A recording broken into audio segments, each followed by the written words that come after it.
Hello everybody, the Destroyer here, and welcome back to another cast of the Rise of the Witch King, patch 2.02 version 5.0.1. Today we'll be watching a 2v2 on Buckland, because there's two observers in this game. And I am kind of live casting it, I guess, would be a way to put it. I asked to observe, I decided to cast the game. Haven't told anybody, and I won't.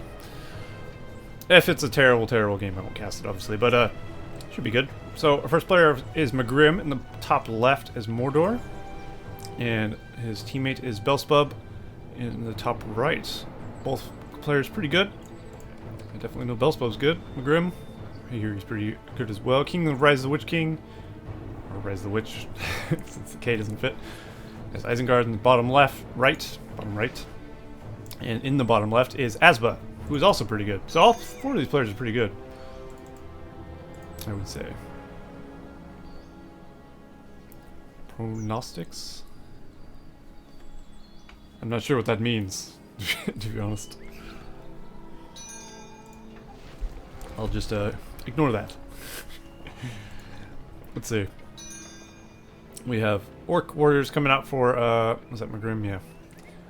And he's in the third slaughterhouse there. And his partner is getting some thralls, of course. Bub. If I had to bet money on which team's going to win, I would say the top team. But honestly, I wouldn't know. Asba and King of the Rise of the Witch King could be pretty good. I've seen Asba play, he's pretty good, but I don't really know about King here. So, I think I've seen him play once, but it wasn't like a 4v4, so really, that never counts. You can't really show skill in a 4v4, not that well at least. It's more of a mashup of nonsense.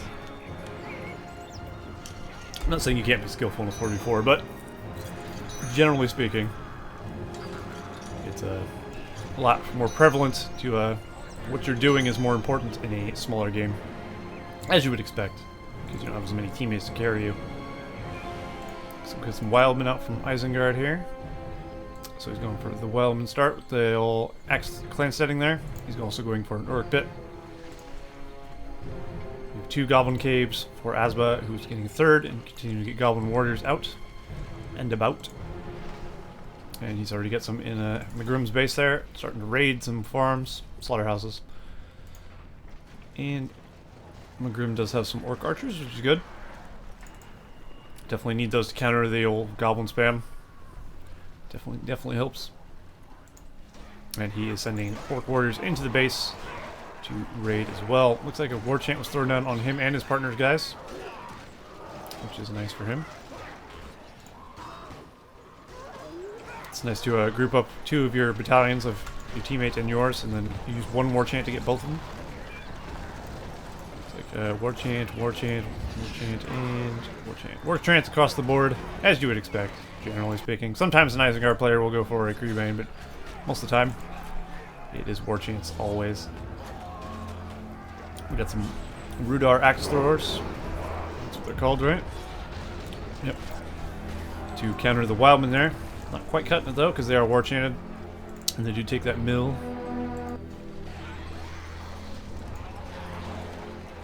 Orc spam and the Goblin spam continue to go at it there in the middle. Well, it's not really the middle, I guess that's more close to Asba's base. Fortunately for Megrim, he does have these archers, which are really helping out in a big way. He's really keen to get to this slaughterhouse, but Megrim is keeping him alive nicely. And now possibly the top team might go for a counterattack here, as Belsebub does have a decent amount of guys to send at his opponent there, and his opponent is nowhere near his base anymore. Same goes for Megrim, although he does have these Goblin Warriors in the back of his base. Looks like they were war chanted recently as well, so it will be hard to fight off at least, but I know it's got these ones here too as well. That's the thing about Goblins. Just when you think you've stemmed the tide, seems more just keep coming and coming. It's making it a real pain in the ass to deal with. It looks like he's going to be going for Spiderlings or Spider Riders. Probably Spider Riders, I would imagine.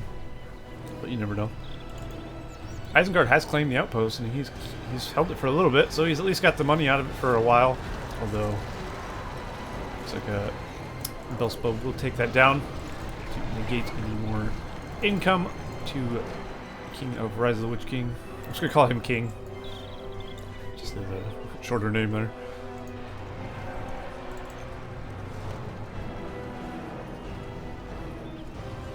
Yeah, it looks like some goblin spam getting into the base of Belsebub here. And there's also wildmen as well. These wildmen have torches. Those are definitely great for taking down buildings, as you would expect.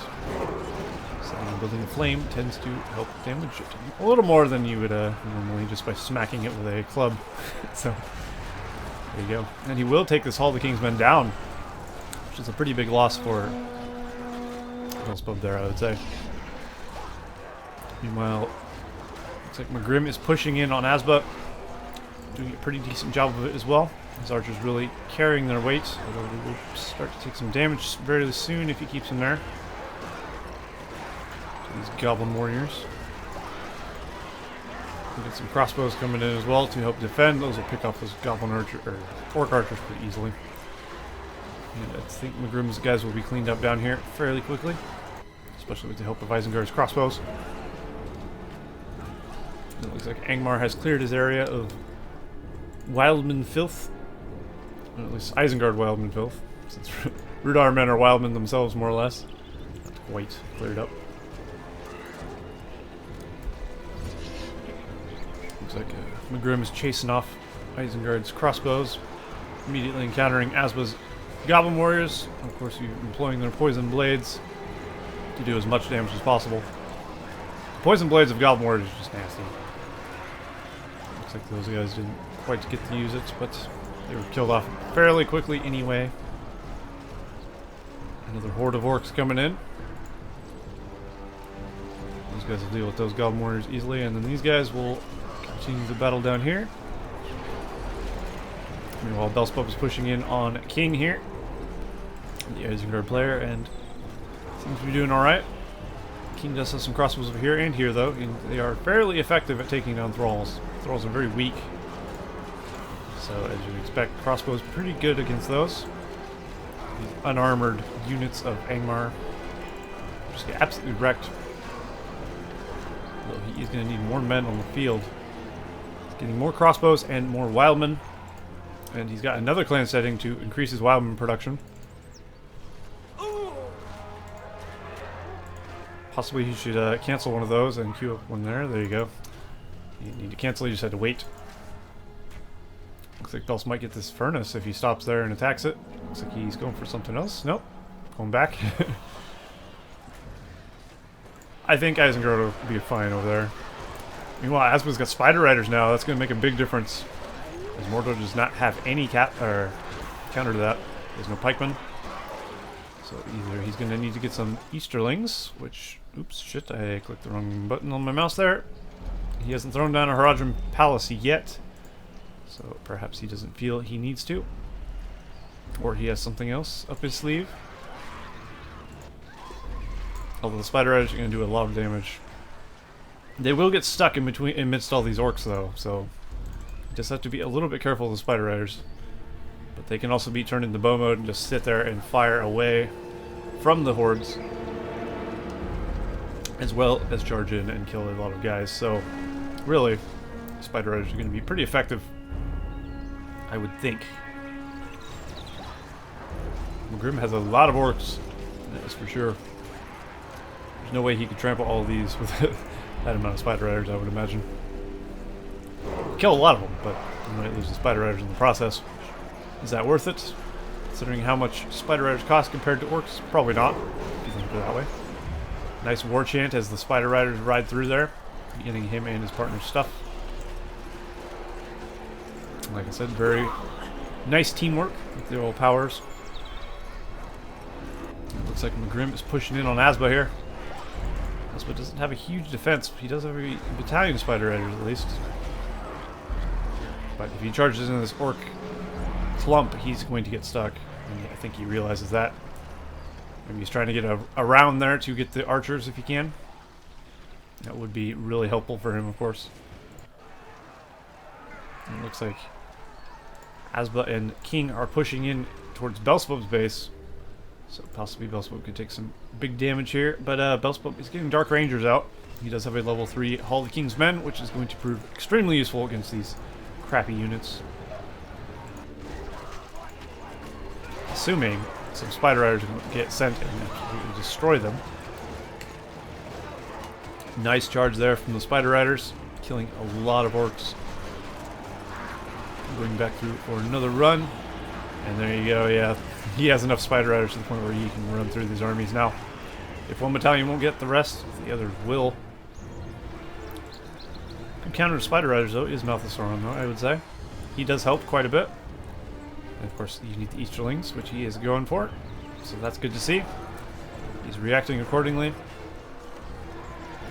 While Angmar is defending pretty well, I'd say. He has a large bulk of troops. There's more than enough guys to clean up whatever's here. And of course, he has the Dark Rangers, which are more than enough as well. But he will lose this mill.